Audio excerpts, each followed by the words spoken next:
السلام علیکم ورحمۃ اللہ وبرکاتہ۔ حضرات گرامی،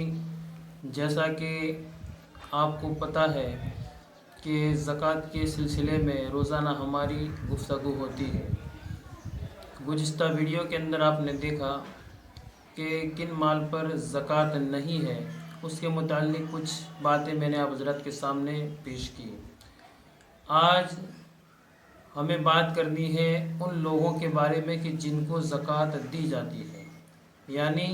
زکوٰۃ کن لوگوں کو دی جائے، اس کے متعلق بات کرنی ہے۔ تو آئیے سب سے پہلے جن لوگوں کو زکوٰۃ ہمیں دینی ہے اور جو لوگ زکوٰۃ کے مستحق ہے ان کے بارے میں ہم کچھ بات کرتے ہیں۔ سب سے پہلے قرآن پاک کی ایک آیت کریمہ کہ خالق کائنات ارشاد فرماتا ہے، انما الصدقات للفقراء والمساکین والعاملین علیہا والمؤلفۃ قلوبہم وفی الرقاب والغارمین وفی سبیل اللہ وابن السبیل فریضۃ من اللہ واللہ علیم حکیم، کہ اللہ تبارک و تعالیٰ نے ارشاد فرمایا کہ زکوٰۃ تو انہی لوگوں کے لیے ہے محتاج اور نیر نادار،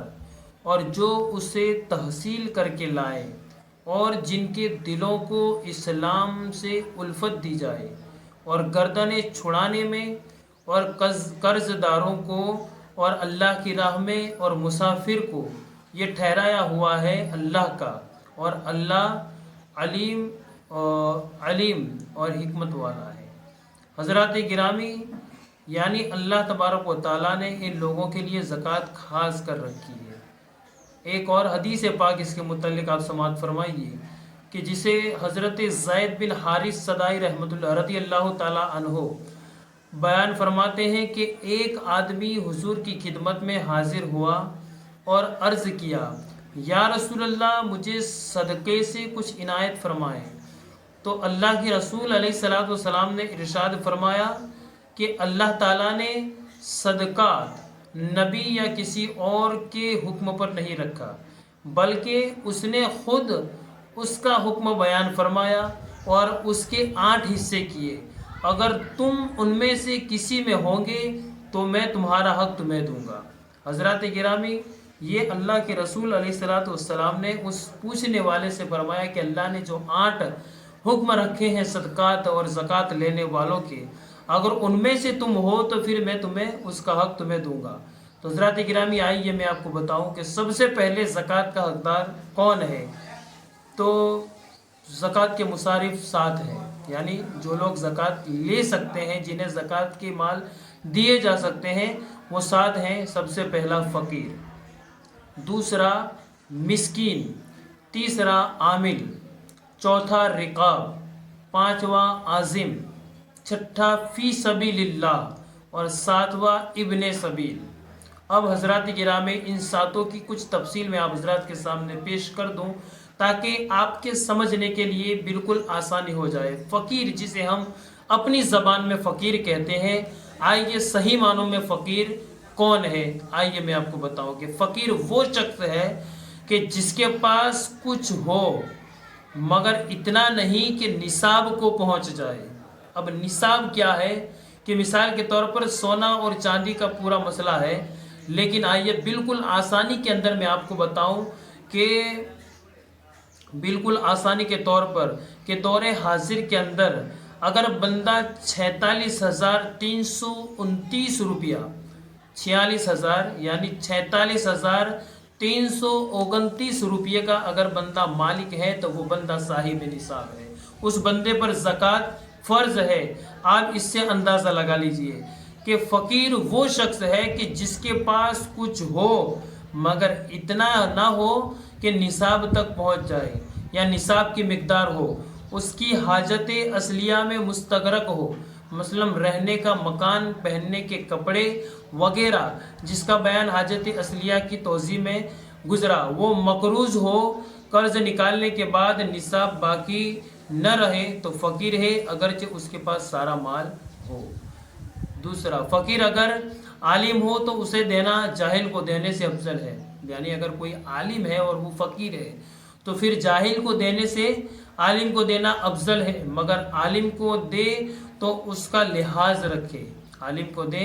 تو اس کا لحاظ رکھے اور اس کے اعجاز اور اس کا اعجاز یعنی اس کی تعظیم مد نظر ہو، ادب کے ساتھ دے، جیسے چھوٹے بڑوں کو نذرانہ دیتے ہیں۔ معاذ اللہ عالم دین کی حقارت اور قلب میں آئی تو یہ باعث ہلاکت ہے، یعنی عالم دین کو دیتے وقت بھی ان کی بے عزتی اپنے دل میں نہیں آنی چاہیے، اس لیے کہ عالم دل کی حقارت اگر دل میں آئی تو باعث ہلاکت ہے۔ اور حدیث پاک میں تو یہاں تک آیا ہے کہ اگر کسی عالم دین کا بغض اگر آپ نے اپنے دل میں پالا تو یاد رکھو مرتے وقت تمہیں کلمہ بھی نصیب نہیں ہوگا۔ یہ ایک عالم دین کی شان ہے، اگرچہ عالم دین چاہے پھر وہ فقیر ہو یا امیر ہو پھر اسے نہیں دیکھا جا سکتا، اگر عالم ہے، شریعت کا جاننے والا ہے اور تمہارا امام ہے تو پھر اس کی تعظیم اور توقیر اور اس کی عزت تمہارے لیے لازمی اور ضروری ہے۔ اب آئیے مسکین کسے کہتے ہیں؟ مسکین وہ ہے کہ جس کے پاس کچھ نہ ہو، یہاں تک کہ کھانے اور بدن چھپانے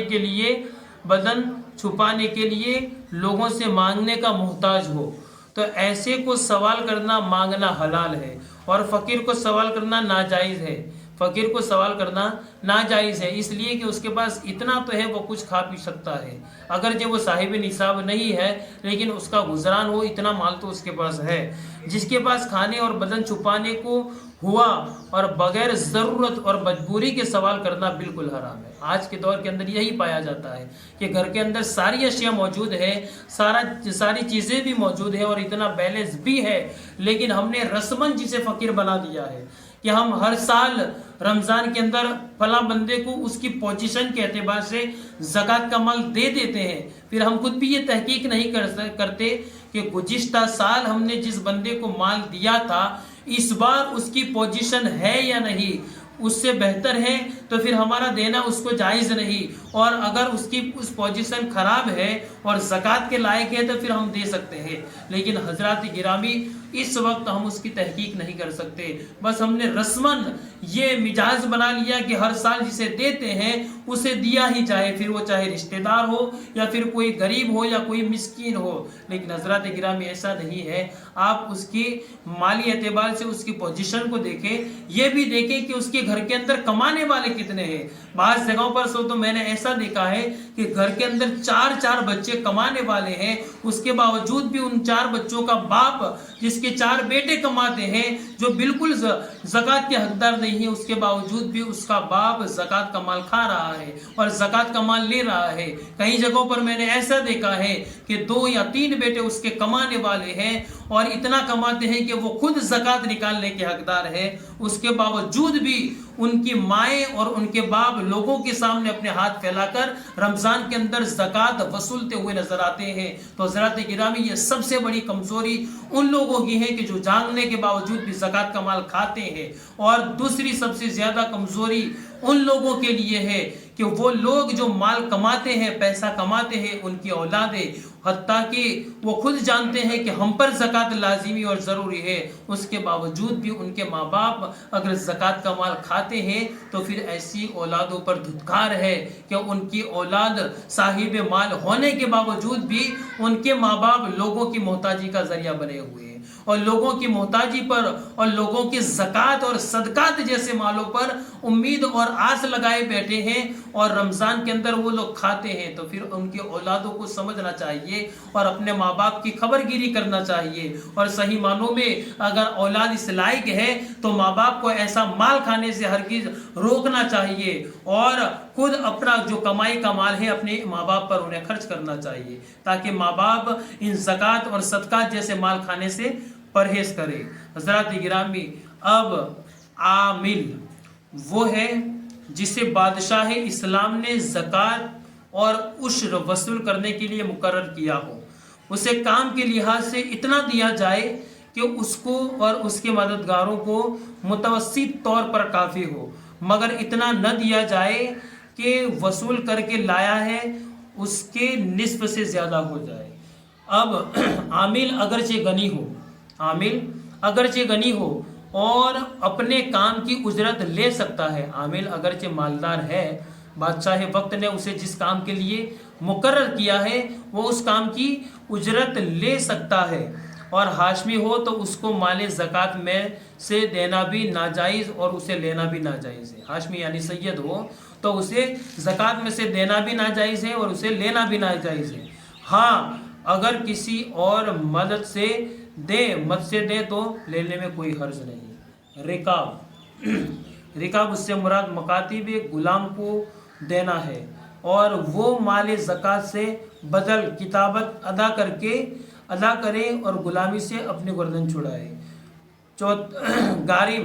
اس سے مراد مقروض یعنی قرضہ دار، دیوادار، وہ شخص جس پر اتنا قرضہ ہو کہ نکالنے کے بعد نصاب باقی نہ رہے مگر شرط یہ ہے کہ وہ مقروض ہاشمی نہ ہو۔ شرط یہ ہے کہ مقروض ہاشمی نہ ہو، تو ایسی صورت میں لے سکتا ہے۔ اگر ہاشمی ہے اور مقروض ہے تو پھر وہ نہیں لے سکتا ہے۔ اور فی سبیل اللہ اس سے مراد راہ خدا میں خرچ کرنا۔ اس کی چند صورتیں ہیں، مثلا کوئی محتاج ہے تو اسے جہاد میں جانا چاہتا ہے تو اس کے پاس سواری یا زیادہ راہ نہیں ہے تو اسے مال زکوٰۃ دے سکتے ہیں، اور کوئی حج کو جانا چاہتا ہے اس کے پاس مال نہیں تو اس کو بھی زکوٰۃ دے سکتے ہیں، مگر اس کو حج کے لیے سوال کرنا جائز نہیں۔ اس کو حج کے لیے سوال کرنا جائز نہیں ہے۔ طالب علم علم دین پڑھتا ہے یا پڑھاتا ہے اسے دے سکتے ہیں، یہ بھی راہ خدا میں دینا ہے، بس شرط یہ کہ وہ مالک نصاب نہ ہو۔ اور طالب علم سوال کر کے بھی مال زکوٰۃ لے سکتا ہے جبکہ اس نے اپنے آپ کو اسی کام کے لیے فارغ رکھا ہو، اگرچہ کمانے پر قادر ہو۔ یوں ہی ہر نیک کام میں زکوٰۃ صرف کرنا فی سبیل اللہ ہے، تو جب بطور تملیک ہو، کیونکہ بغیر تملیک زکوٰۃ ادا نہیں ہوتی ہے۔ تو حضرات گرامی، اور ایک بات کہ جو لوگ اپنی زکوٰۃ اسلامی مدارس میں بھیج دیتے ہیں انہیں چاہیے کہ مدرسے کے متولی کو اطلاع کریں کہ یہ زکوٰۃ کا مال ہے، تاکہ متولی لوگ اس کو الگ رکھیں اور اموال میں نہ ملائے اور غریب طلبہ پر صرف کرے، کسی کام کی اجرت میں نہ دے، اور ورنہ زکوٰۃ ادا نہ ہوگی۔ اور ابن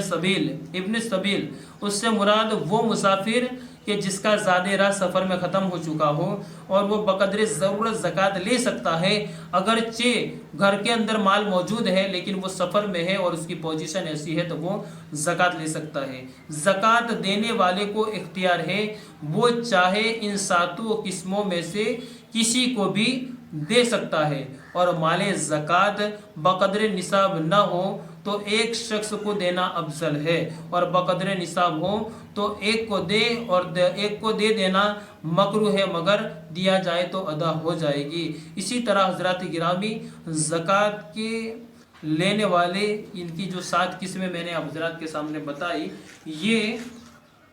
جو صاحب نصاب مال ہے، جو مال کا مالک ہے، اب اسے اختیار ہے کہ وہ بندہ چاہے کسے بھی دے سکتا ہے، ان 7 میں سے کسی کو بھی دے سکتا ہے، اسے اختیار ہے، لیکن دینا یہ ہے کہ دینے والے بندے پر لازمی اور ضروری ہے کہ وہ ذرا تحقیق کر کے دے تاکہ اس کی زکوٰۃ صحیح طور پر ادا ہو اور صحیح معنوں کے اندر جو ضرورت مند ہے اس تک اس کا مال صحیح معنوں میں پہنچ جائے۔ حضرات گرامی، آج کے دور کے اندر دیکھا جائے کہ کئی لوگ فرضی فقیر ہوتے ہیں، صرف رمضان کے اندر فقیر بنتے ہوئے نظر آتے ہیں، اور کئی مسکین بھی ایسے ہوتے ہیں، اور دیگر طور پر کئی ایسے مسائل جو ہماری نگاہوں کے سامنے ہیں، لیکن ہمیں یہ لازمی اور ضروری ہے کہ اگر ہم اپنے مال کی زکوٰۃ نکالتے ہیں تو تحقیق کر کے جو ضرورت مند ہے اس سے صحیح معنوں میں دیا جائے۔ اگر تحقیق کرنے کے بعد اگر آپ صحیح معنوں میں اپنی زکوٰۃ نکالیں گے تو اللہ تبارک و تعالیٰ تمہاری زکوٰۃ کو اپنی بارگاہ میں قبول فرمائے گا۔ دعا کرتا ہوں اللہ تبارک و تعالیٰ کی بارگاہ میں کہ اللہ تبارک و تعالیٰ ہم سب کی زکوٰۃ کو اپنی بارگاہ میں قبول فرمائے اور ہمارے مال کے ذریعے کسی ضرورت مند کی مدد فرمائے۔ السلام علیکم ورحمۃ اللہ وبرکاتہ۔